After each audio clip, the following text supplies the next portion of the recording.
Welcome back to Liquidity and Liquor. I'm Scott D. Clary. I'm here with Yosef Martin. We're going to be speaking about the current capital environment, economic environment.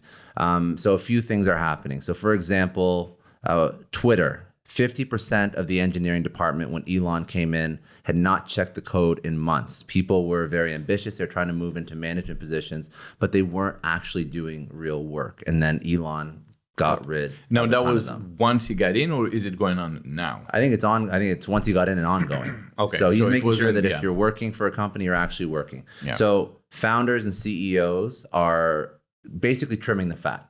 And then also there's a whole bunch of investors with dry powder and they're not investing as much as they used to be investing. But when they are investing, they're investing in companies that are slimmer, more agile, more profitable because they can't have bloat. So companies can no longer build bloated with all this excess, all this middle management. So I'm curious, where do you think, or how do you think a founder can build a company keeping this in mind? They get rid of the bloat. They want to make their company as profitable as possible. They don't want the middle management. They want their company to be investable.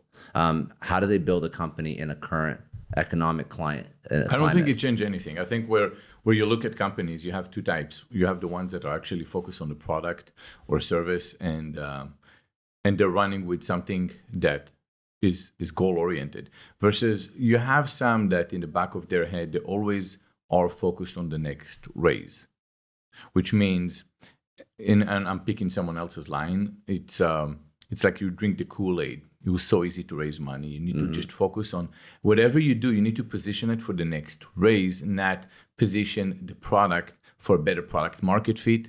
And that is the mistake of so many. So now the market is a lot more reactive for it. It's a cycle, right? It's cyclical. In a bull market, people are much more bullish, throwing money into a bunch of companies where they throw money where they're no longer EBITDA driven. And Yes. they're looking for everything that's really about when they are. It's kind of like a musical chair with investors, where you say, "Well, I'm going to buy it in now, and I know I can sell it in later." It's not about if it's going to make it or not. I just know that there's going to be another round eventually, and I might pull out at that. So this point. is the issue with And that is startups that's and being VC. corrected. Yes, it's a typical issue. As long as your business is focused on profit, as long as your business is focused on the product, and investors can understand you cannot be profitable now, but it's really about the product. You're very lean. You know how you do.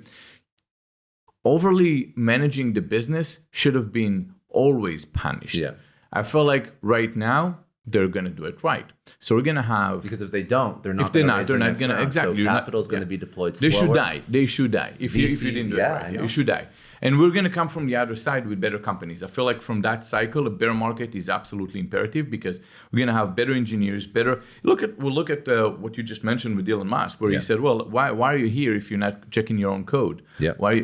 It's not about your career; it's about your code." And But this is, by the way, not just Twitter. This is everyone. Tech company that laid off people in the past 3 months, which is the majority of them have laid off massive amounts of people.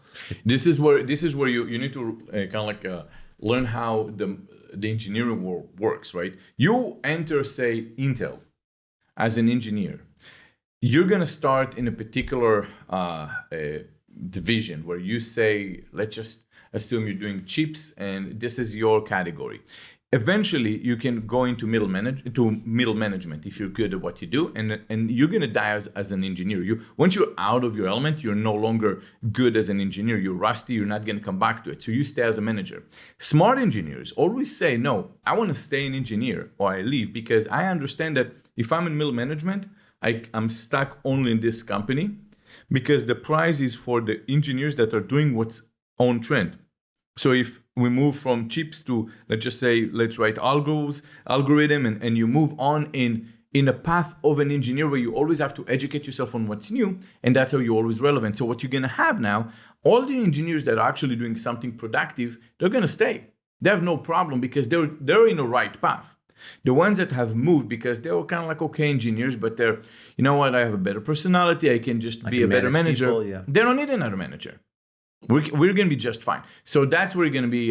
There's going to be that the displacement where you're going to see people losing jobs in the managerial part. Companies are going to just reshape their org charts, and it's all going to be about the engineers, the one that build products.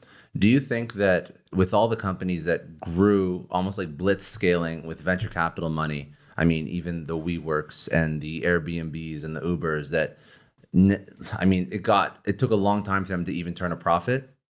Um, do you think that we're 5 or 10 years out from seeing companies operate like that again? I'm not old enough to understand what economic environment allows VCs to think that that's a smart strategy. But obviously something happened because look at what happened. Adam Newman just raised more money from VCs. Yeah. So something. Well, look, I mean, he's actually buying buildings and he's renting them, so it's a bit of a different. He's saying that there's a technology component and all that, and community component, but it's actual real estate that you buy. But it's a different story. I think the classic example of is it really worth it to invest in a business that doesn't turn profit day one? Amazon would basically be a perfect example where Jeff Bezos was really good keeping his investors patient for 20 years. Until he started turning profit, right? And a lot of them are picking on that model, and they say, well, is Chewy going to be profitable one day? It's been a while.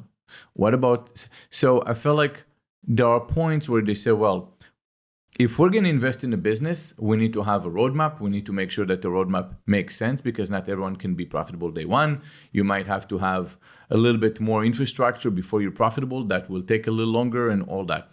And sometimes you just look at this as a scope of a musical chair, and you say who's the next in line, and that's typical for. So right now, no one is going to invest in something that they don't know for sure that they can turn profit. Those are the one that's going to see some increase, but it's going to turn around very quickly because the opportunities in the other side are always there. There are always companies that need money, and it takes time to actually turn profit. I'm thinking about the actual person in the situation right now that is an exceptional developer and then turned into an exceptional delegator and people manager and is realizing that they're next on the chopping block. These are the people that should actually work in an earlier stage startup. I think that those would be, because I think that they should have, instead of being comfortable, they could have had a major impact on a well-funded earlier stage company. Because I think they got too comfortable. They stayed in these positions for too long. It doesn't have to be a person that turned years manager. Because you can stay within a big organization as an But they engineer. have such good skills. If you can be an effective middle manager, if you still have the coding chops, then you can kill it as a good CTO for an early stage startup. The problem with managers is that you don't have to be an engineer to be a manager. Anyone can be a manager. You can have some background for coding, right? But in general, if you go for code and that line of what you have done is already obsolete and they moved on for something else, and that's what you knew, and now there's a whole different budget, then that skill set is no longer relevant. Managers are important, right? Don't get me wrong, they're important, and it can be managers that don't know the technicalities exactly of what you do, but they're just going to be great delegators. They're going to be the right people that can synergize the business, and they have done something that other people didn't do. But in the engineering world, you know what, the problem is where you take a company like that is very large, but it's still very flat, and they're very effective because they're flat. And you can see quite a few of those. I think if you look at Samsung, it's a fairly flat organization from the CEO all the way down. I hear it's about 7 or 10 layers. Max. Yeah, max. It's not a big one, right? Versus other companies that. It's the same thing. If you look at Intel, it's going to be maybe 70 layers between one to another. So it's or IBM or something like that. Yes, exactly. Yeah, and that's where it's going to be cut. Yeah, I love it. So net lesson from this is if you're building something right now, focus on making it as flat and I think it's forever. I don't think. Or you're right. No, sorry, I misspoke. The challenge people have is once you get cash and they said, don't worry about profitability, just grow.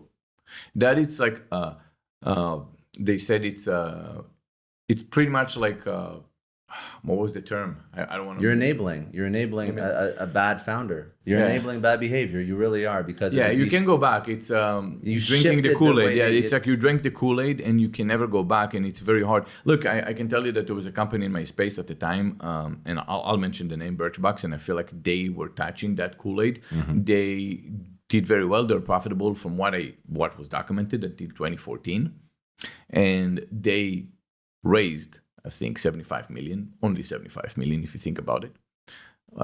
So they said, well, let's grow and don't worry about profit.